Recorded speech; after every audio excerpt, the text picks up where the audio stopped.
This is the GOAT Level Podcast with your host, the GOAT, the legend, the hero, Van Pugh. Dog, the Nationals, I'm so proud of them. They took 2 out of 3 against the Phillies. I'm gonna be real with you. The very first game against the Phillies was emotional. It was Bryce Harper coming back to DC for the first time, and he ripped it. Like, he struck out twice against Scherzer. I was in the house for that, and I saw it, and I went crazy each time he struck out. Then I left early, and then when I got home, he started cooking. He had like 2 more hits. He got a hit before I left, but he had 3 hits that game. That was the first game of that series, and I think the Phillies won that series, and ever since then, the Nationals have been straight destroying the Phillies. They swept them in DC. I believe they took 2 out of 3 in Philly. Yeah, they did. And then they took another 2 out of 3 in Philly. So they are owning the Phillies after that game. And it shows on the standings because the Nationals are leading the wild card. And you know who their wild card opponent would be if they played today? The Brewers. I cannot stand the Brewers, man. Because my Wisconsin friend think they so good. They choked last year. They were lucky to get Christian Yelich. They were lucky that Christian Yelich got that much better. That became an MVP. They got lucky. They got lucky that Jeter blew up the team and gifted them Christian Yelich. I knew that was a steal because when he was with the Marlins, he was cooking us. He was cooking the Nationals. So I knew he was really good. And then the Brewers got him, and then he became a freaking beast. But that's besides the point. The Phillies and the Nationals last night was fire. Oh my gosh. The Nationals got down 3-0. I was worried about this game because I was like, we're going against Aaron Nola, and we're facing them with Patrick Corbin. And we had just beat them 4-0 the night before.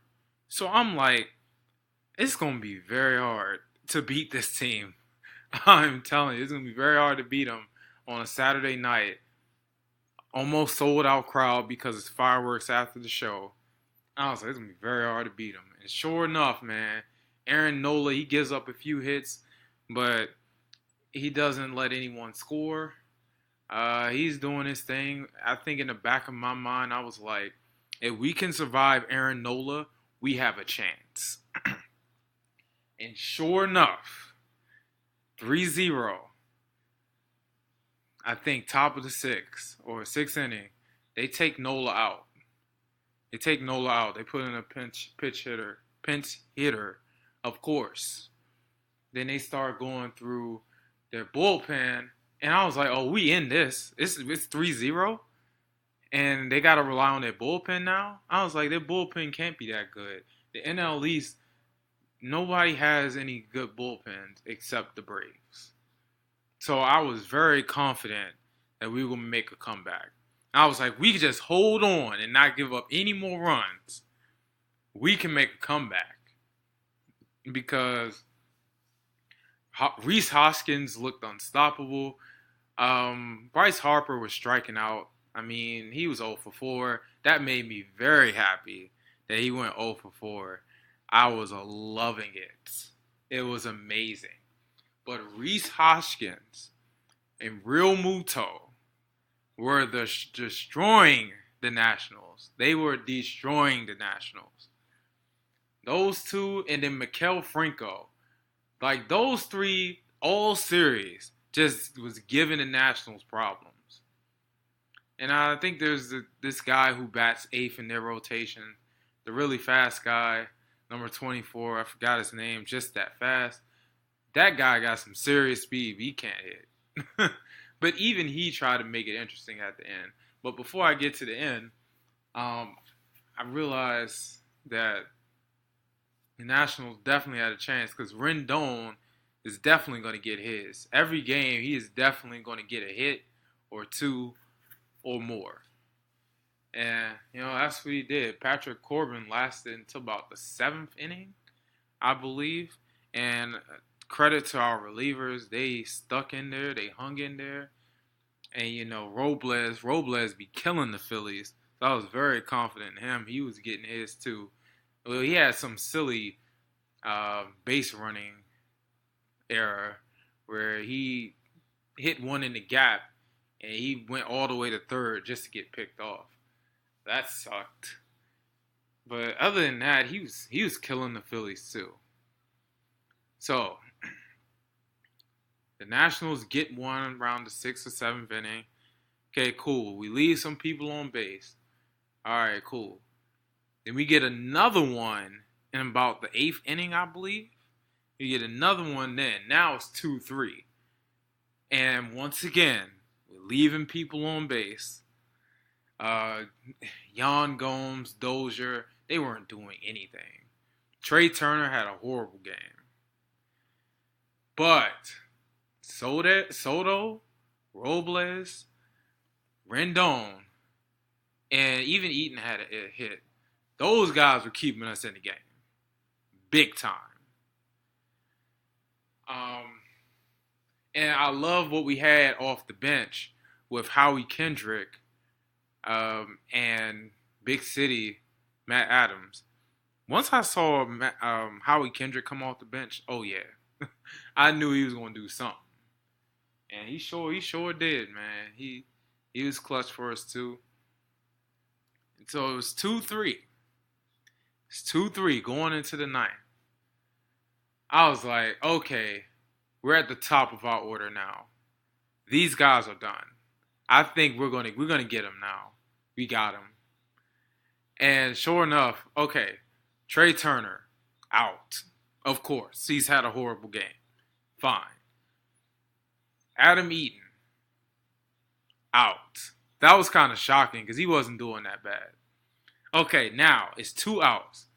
Anthony Rendon is up. I was like, yeah, we got this. There's no way they getting this guy out. Not in this situation. As good as he's been all year, there's no way they getting him out. And, he battles like he's been doing all night. He's just battling, fouling pitches off, and then he lines one into the outfield. I'm like, yes, my man, Anthony Rendon. Tony Two Bags. And then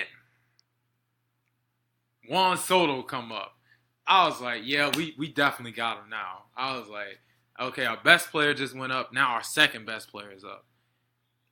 This guy, okay, he battles for a little bit. Then he blasts one in the center field.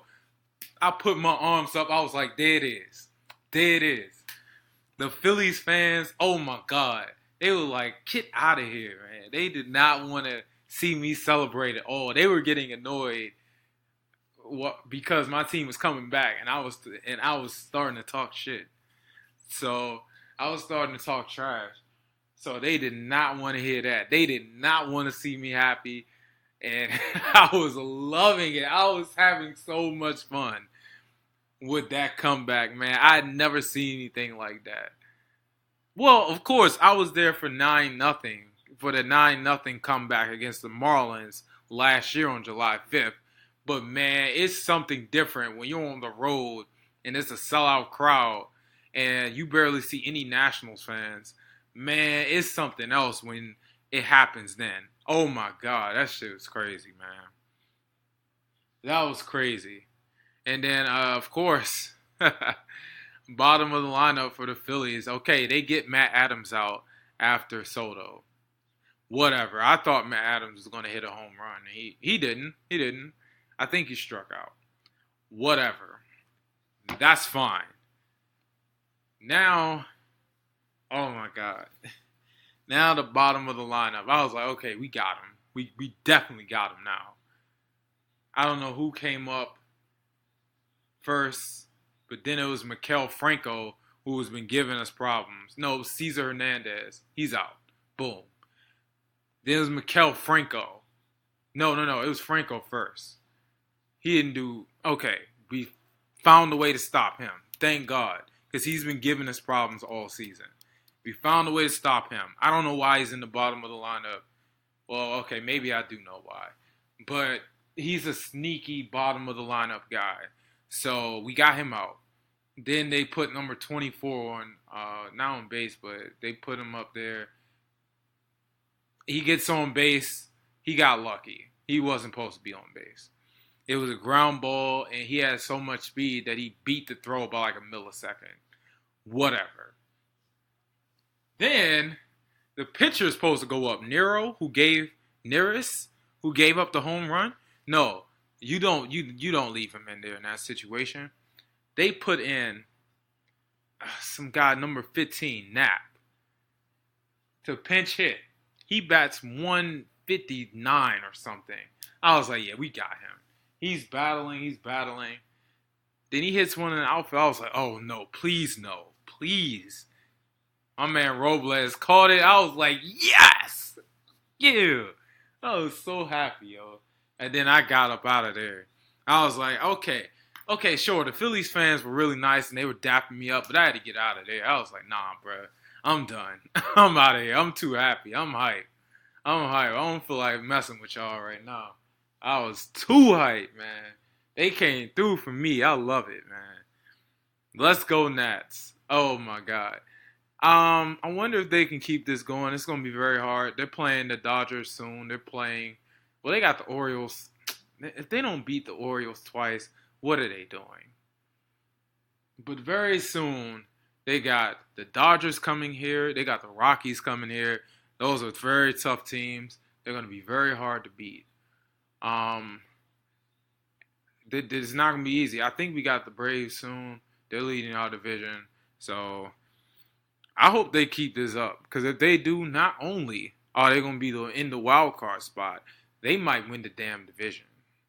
So Braves fans, don't get too comfortable. You're only up 6 games. But, and the fireworks were nice in Philly. And, of course, I got fat off cheesesteaks. And the girls were looking amazing. I'm just keeping it real. And it was good to see my sister as well. But, enough about that game. That was so much fun. I'll never forget it. Let's go Nats. They lost today, but it's okay. It's okay. Thanks for the memories. That's all I got to say. Okay. Back to the grind here, man. Good Lord. NBA free agency is so many moves. There's so many moves that I have pages and pages of moves from StatHead. It's from, if you're familiar with ProBasketballReference.com, if you sign up, if you subscribe to their email, they'll send you like random stats and stuff, like daily or weekly, whatever, or bi-weekly, something like that. Man, they send me all these moves. I'm like, it's that many moves? Good Lord, that many free agent signings, that many trades? Lord Jesus, man. Oh my God. You know what? Before I break down some of this stuff, man, I'm gonna just read what I got here. The Brooklyn Nets and Kevin Durant have agreed to a 4-year contract signing trade. Brooklyn Nets and Kyrie Irving, 4-year contract. Less than maximum salary. Miami Heat and Jimmy Butler, 4 years, $140 million. Celtics and Kemba Walker, 4 years, $140 million. Warriors and D'Angelo Russell sign and trade, 4 years, $117 million. Sixers and Al Horford, 4 years, $97 million. Pacers and Malcolm Brogdon, 4 years, $85 million sign and trade. You talking about probably the third or fourth best player on the Bucks? Man, that's what's up. We might be sleeping on that move, but it's all about Oladipo. I'll talk about that later. The Jazz and Bojan Bogdanovic, 4 years, $73 million. Knicks and Julius Randle, 3 years, 63 million. Bulls and Thaddeus Young, 3 years, 41 million. The Nets and DeAndre Jordan, 4 years, 40 million. They said it's not even all of it, but that was the main thing. Okay, so Sixers got Josh Richardson from the Heat. The Blazers got Whiteside from the Heat. The Heat got Myers Leonard from the Portland Trailblazers. The Clippers got Maurice Harkless from the Blazers. And a 2023 protected first-round pick from the Miami Heat. And the draft rights to Matthias Lazort from the Sixers. I don't know who that guy is, but I guess I'll find out soon. The Timberwolves are receiving Shabazz Napier and Treveon Graham from the Brooklyn Nets via the Golden State Warriors as part of the Kevin Durant, D'Angelo Russell deal. The Bucks are receiving a first-round pick and 2 future second-round draft picks from the Pacers as part of the Malcolm Brogdon deal. Man, this is crazy. That Maurice Harkless deal with the Clippers, that might be a problem. Well, at least what I saw on 2K is he's a serious mismatch against some tall athletic forwards. Maurice Harkless is a serious mismatch. But hey, that's just 2K. I don't know how that's going to work in real life. But in 2K, Harkless might be a defensive liability. But that's just me. I don't know. It's just 2K. But in real life, it might be different. We'll see. Anyway, re-signings. The Warriors and Klay Thompson, 5 years, 189. Good Lord. He's not even playing this year. That's the craziest part about it. Sixers and Tobias Harris, 5 years, 180 million. Bucks and Chris Middleton, 5 years, 178 million. Magic and Vucevic, 4 years, $100 million. Kings and Harrison Barnes, this scratched a lot of heads. 4 years, 85 million. I don't think anyone else is going to pay him that money, so that was kind of smart, actually. Mavericks and Seth Curry, 4 years, 32 million. Bulls and Thomas Satoransky, 3 years, 30 million. Sign and trade. I can't believe we let him go, but it's okay. We got IT, and we got the guys in the G League, I guess. But I wanted to keep him at least, especially without John Wall. Whatever. Knicks and Wayne Ellington, 2 years, 16 million. Knicks and Alfred Payton, 2 years, 16 million. Boston Celtics and Enes Kanter, 2 years, 9.8 million. Boy, that's a bargain compared to Al Horford. I guess they're not even done yet. They showed the Mystics on top of the Eastern Conference, but what's the name's not healthy. Deladon's not healthy, so I don't know how that's gonna go. I can talk about the Mystics later. I'm not even done. Here's more. The Clippers and Kawhi Leonard agreed to a 4-year, $142 million contract. The Lakers and Danny Green, 2 years, $30 million. Mavericks and DeLon Wright, 3 years, $29 million. Spurs and Marcus Morris, 2 years, $20 million. Lakers and KCP, Kentavious Caldwell-Pope, 2 years, $16 million. Lakers and JaVale McGee, 2 years, $8.2 million. Raptors and Stanley Johnson from the Pistons, 2 years, $7.5 million. Lakers and Quinn Cook, 2 years, $6 million. Lakers and Alex Caruso, 2 years, $5.5 million. Lakers and Rajon Rondo, 2 year, $5.5 million. Which is funny because Rondo was making $9 million last year, if I'm not mistaken. He was making more. He was making much more than what he got in this contract. But I guess his contract was up, and well, the market for him probably wasn't that great. So just come back to the Lakers.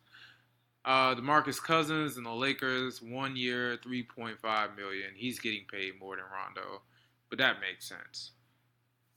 So the big trade I talked about a few days ago, Paul George to the Clippers for Shai Gilgeous-Alexander, Danilo Gallinari, first round picks in 21, unprotected, 2021, 2022, 2024, 2026, and protected 2023 first round draft pick and 2 pick swaps. Oh, that was a lot. The Thunder have agreed to trade Jeremy Grant to the Nuggets for a 2020 first round draft pick. Yikes. Another late round draft pick they got next year. Man, that's crazy. The Grizzlies will receive 2 round draft picks. I don't know how they got that for Jeremy Grant. Received 2 second round draft picks from the Dallas Mavericks as part of the DeLon Wright deal. The Wizards have traded Dwight Howard to the Memphis Grizzlies for CJ Miles. Oh my God. Wow. And I'm sure there's more.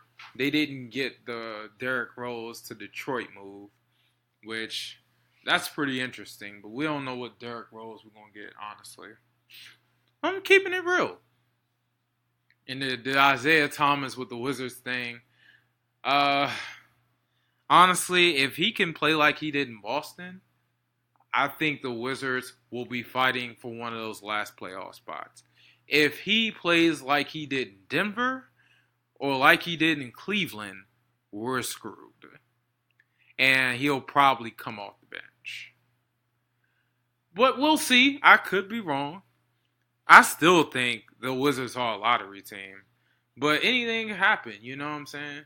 Anything can happen. CJ Miles and Isaiah Thomas and Ish Smith. Who knows what can happen? Thomas Bryant and what's that? Hachimura. All those guys, man. Who knows what can happen? Anything can happen. You know, we lost Porter, we lost Jabari Parker, whatever. I don't know where Jabari Parker went, but it ain't with the Wizards. Jabari Parker's not a Wizard. Portis is not a Wizard.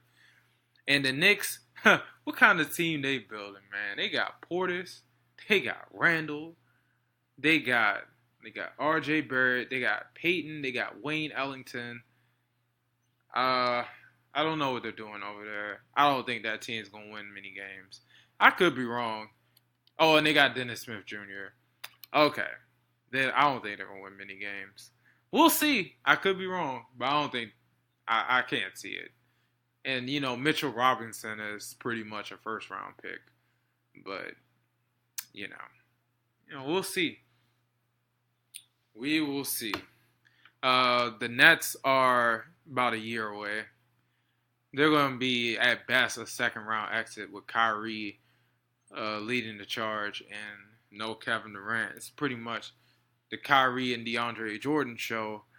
Well, I just hope that defensively they're better and they make up for the loss of Kevin Durant on the offensive end with their defense.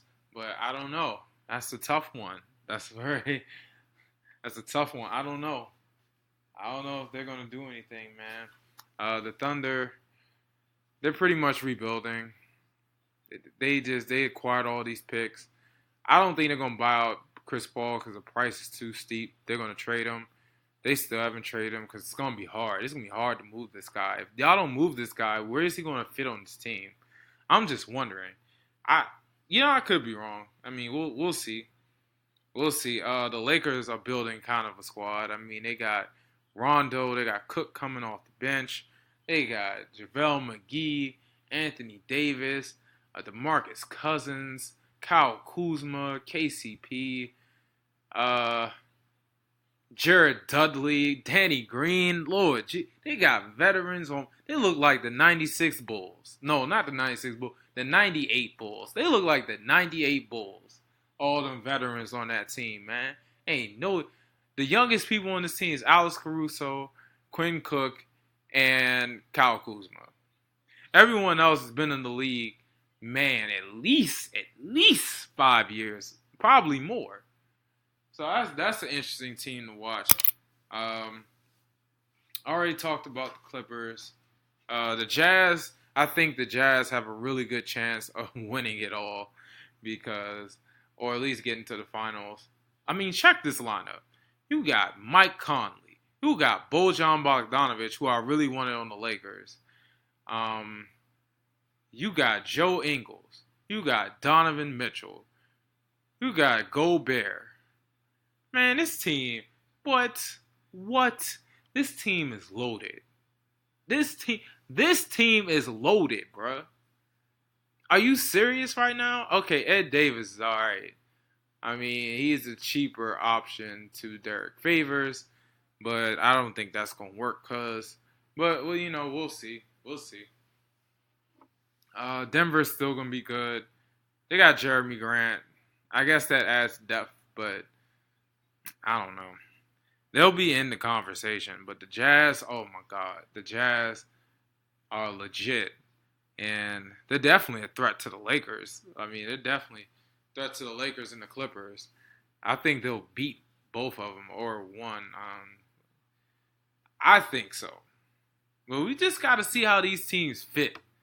We got to see how they're coached and all that stuff. It's not a slam dunk. The Heat are making moves. I don't see them doing anything still, but they're in the East, so they'll definitely be in the playoffs. That's a fact. The Sixers, I don't know how that Al Horford, Joel Embiid, I guess Joel Embiid is going to miss some games. Al Horford will step in, or you can play them together, and they can space the floor. They can post up. Hey. Or, you know what I'm saying? Or Al Horford would be a great sixth man. The Boston Celtics might still be in play. I mean, they got Marcus Smart. They got Jason Tatum. They got Kemba Walker. They got Gordon Hayward. If Gordon Hayward is anything like he was in Utah, if he ever gets back to that, they're back in the conversation. I already kind of talked about the Pacers, Victor Oladipo, and Malcolm Brogdon. They might got a squad too, but they missing something. If they were able to keep Bogdanovich, but they would have been all right probably. They still got Miles Turner, who's pretty good. So that team is I think they'll be all right. The Warriors, their system's good, but I think they're gonna take a step back for sure. You don't have KD, you don't have Clay. Like, you're gonna take a step back. But they're still going to win they're still going to win a bunch of games. For sure. Anyway, I'm going to take another break. And then I'll get to this close out on free agency. And then maybe talk about a little bit about Big Brother. But not too much. Alright. I just realized that Jabari Parker went to the Hawks. That's another thing. I really like the Hawks. I hated the Hawks, honestly, before they got Trae Young. And then I'm like, okay, I actually like them now. They got Trae Young, and I've been invested in Trae Young ever since I seen him play in high school. I saw a kid play in high school. I was like, this is the best high school player I've ever seen in my life. I don't care what he does after this. I just thank him for just being so good, for what I saw. So I was like, he scored 38 on this team in the playoffs. In high school, I was like, this guy's amazing. But he's on the Hawks now. He grew up. He's on the Hawks. And I like what they're building. They got Kevin Huerter, who's Klay Thompson type. They just traded away Amari Spellman, but that's fine. They got John Collins. Now they got Jabari Parker. If he can get healthy, they might have something. I still think they're a year away. I still think they're a year away. But they got a good core. They got a good nucleus. I like what they're building. And some of these teams in the East are going to get old. And that's when Atlanta is going to start really taking over. Chicago, too. Y'all see that Atlanta-Chicago game where they went like 4 overtime? Yeah. expect those two teams to be the new beast of the East very soon. Probably give it a few years. I think those two are going to be the ones. They're going to be the new Milwaukee and Philly. Milwaukee and Philly are going to get old. Then Atlanta and Chicago, they're eventually going to add pieces, add assets, and then eventually it's going to be Trae Young versus marketing. I said marketing. Marketing and can't think of his name right now. I feel like I should know his name right now. But he's number 8. I'm sure it'll come to me later. But he's on the Timberwolves. He won the dunk contest. See, I should know his name right off the bat. But that guy. They got him. And they got Kobe White. It's going to be I am telling you right now, in about 4 or 5 years, it's going to be Hawks versus Bulls in the conference finals for a few years. Y'all think I'm playing. All these teams that are ahead of them are going to get old, and people are going to get traded, and they're going to fall apart. The Hawks and the Bulls are building the right way, and I'm telling you, it's going to be those two teams in the conference finals in a few years. You think I'm playing. I'm not playing. I kind of just skimmed through NBA free agency. Oh, the Pistons will be okay, but I don't think they're really going to do that much. I mean, a big three of Blake Griffin, Derrick Rose, and Andre Drummond, can they stay healthy? And that big three would have been nice like 10 years ago. But now it's like, we'll see. They made an 8th seed without Derrick Rose. So, we'll see what they can do, man. And they got the Raptors' old coach coaching them. So, they might be all right. I'm going to conclude the show talking a little bit about Big Brother because that's my show. And y'all sleeping on it. But I see there's a giant 8-person alliance. It's kind of, these guys aren't cheap. Like, they're starting to realize that there are alliances. They know where the lines are drawn, and they want to do stuff about it. See, in some other seasons, they don't put the pieces together, and then one side just completely wipes out the other side of the house. And I'm just like, you guys are idiots. And then 2 or 3 people out of that big alliance ends up eating the rest of the people in the house that were in their big alliance. And it's just nonsense. With this house, I think, honestly, people are starting to catch on to stuff. And, we'll see. We'll see how good a game players Jack and Jackson are. Because if not, people are going to be coming after them full force. They're competition beasts. They built that 8-person alliance. They're going to come after them.